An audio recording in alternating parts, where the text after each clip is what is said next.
Sunday आहे तर आम्ही चाललोय पोलिओ डोस पाजायला त्याला. So welcome back to my yet another blog. आज थोडंसं लेझी फील व्हायला लागलं, काय माहिती, भरपूर दिवस झालं बॅक टू द वर्क येण्यासाठी पण खूप एनर्जी कलेक्ट करावी लागते. दोन म्हणजे तो थोडासा एक एन्थोझियास्ट पण असतो ना, तो कुठेतरी मिसिंग झालाय माझ्यामध्ये. अँड सिच्युएशन पण तशा नाही आहेत, थोड्या क्रिएट होत नाही आहेत, थोडं एनर्जी क्रिएट होत नाहीये. So let's see. आज पोलिओ डोस आहे तर आम्हाला द्यावं लागेल. आणि माझे स्वतःचे खूप सारे असे डोस होते, लस होत्या ड्युरिंग प्रेग्नन्सी, ज्या मला घ्यायच्या होत्या पण मला माहितीच नव्हतं की अशा काही असतात. आणि नोबडी हॅज टोल्ड इवन मी की असं काही असतं, तुम्हाला घेणं गरजेचं आहे. So let's see. त्याच्यामुळे काही आपल्यासाठी काही फॅसिलिटीज असतात तर तेही लोक प्रोव्हाइड करत नाहीयेत.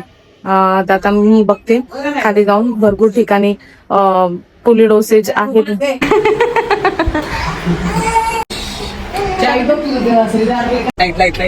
किती वळवळ चालली आहे. माझी तर अवस्था अशी जेलमध्ये बाहेर कैदी कशी निघतात तशी झालेली, लिटरली डोळे मिचकायला लागले मी.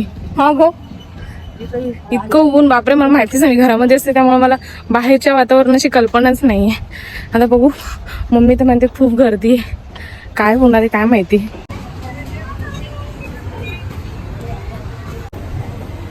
चल चल चल.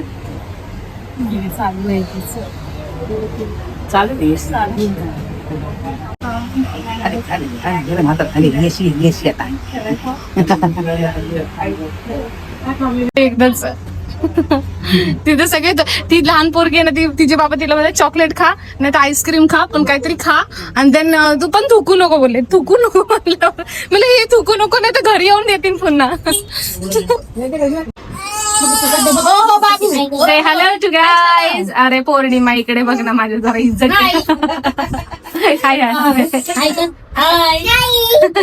तुम्ही कोणाला भेटायला आलात? बाबूला. अगं बाई बाई बाई, तू काय हे आणलं बाबूसाठी? तुझं घालू म्हणतेस का? हा ठीक आहे ठीक आहे, तुझं घालते. हा मी आता तिला आल्यात माझ्या काकू माझ्या बाळाला भेटायला आज. हॉस्पिटलमध्ये जसं मी पहिल्या पण व्हिडिओमध्ये तुम्हाला दाखवलं, त्या भेटायला आलेल्या, माझ्यासाठी शिरा आणलेला त्यांनी, तर आता भेटायला आल्यात. आणि त्यामुळे आता मी ती आता खूप उत्सुक आहे तिच्या माऊ म्हणून त्याला कपडे घालायला. कसं राहायचं? हा, मानेला धरायचं, मानेला धरायचं. Hi guys.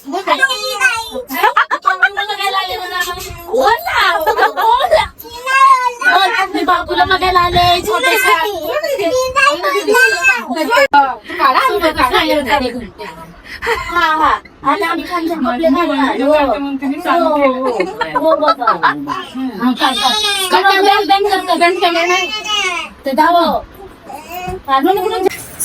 आता आपल्याकडं एंटरटेनमेंट चालू होत आहे. सो कशावरती डान्स करणार आहोत आपण?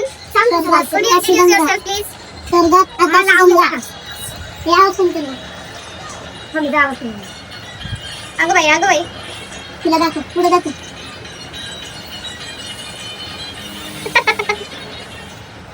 आई शपथ. वाव, आई शपथ. आई शपथ. 100 आली बहार, चला आनंद आली बहार.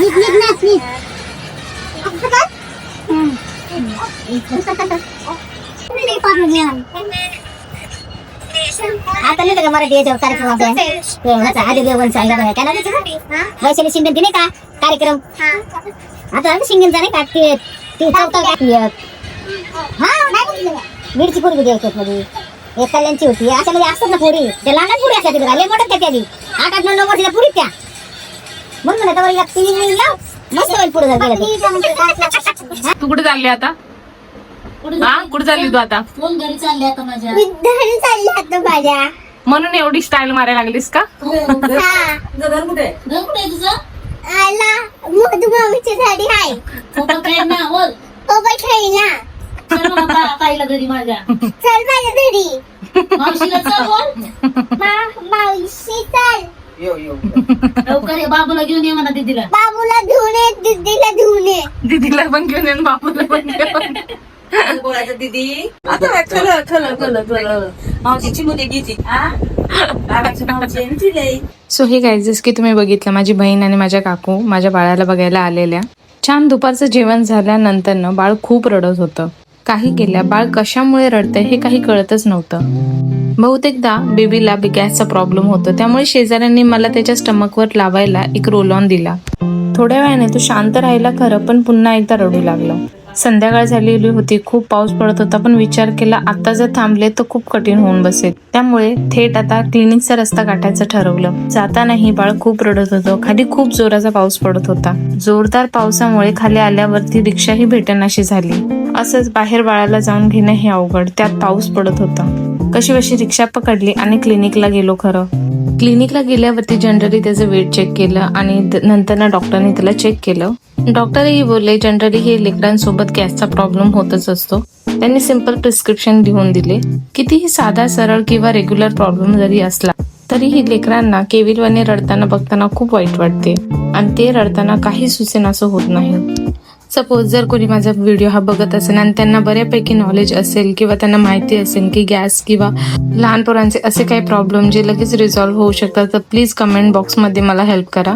खूपदा मेडिसिन ह्या वर्क करतात, पण होम रेमेडीज कशा प्रोलॉंग टाइमापर्यंत आपल्याला मदत करतात. सो प्लीज कोणालाही होम रेमेडीची काही कल्पना असेल तर आम्हाला कमेंट थ्रू कळवा. नाहीतरी ह्या क्लिनिक हा ऑप्शन. सो इकडे घरी आल्यानंतर ना मम्मीने औषध दिल्याप्रमाणे त्याला ड्रॉप्स दिले. घरी आल्यानंतर ना ड्रॉप्स दिल्यावरही थोडा वेळ तो थोडा कुरकुर करतच होत, बट थोड्या वेळानंतर ना शांतही झाला. या व्लॉगमध्ये इतकंच टायर्डनेस काफी झाला आहे मला. भेटूया नेक्स्ट व्लॉगमध्ये. Till that stay happy and healthy. Bye.